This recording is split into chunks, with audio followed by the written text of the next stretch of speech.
Kabil Magic, no? May announce lang po ako sa inyo. Yung mga interesado mag-affiliate po, tumaas na po kami ng 9% commission. Ayan. Tara guys, puntahan natin dito. Titignan natin yung pwedeng i-affiliate.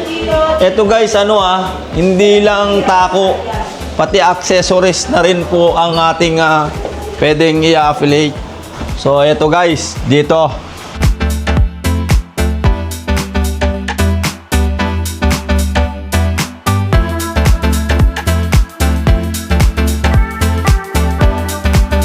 Gusto nyo rin po ito, mga ganitong tako, ayan, i-affiliate nyo rin. Mga Conlin po yan, Conlin. Ayan guys, no? O yan, kung gusto nyo rin po ng mga high-end natin, quality, LV, mga LV01 hanggang 4, no? Ito, Perry din po yan, Perry. Ayan. Lahat po ng brand ng Perry nandito. So, yun guys. PM nyo na lang po kami sa lahat ng official page namin para mag-usap tayo kung paano yung transaction sa pagka-affiliate. Okay? Thank you.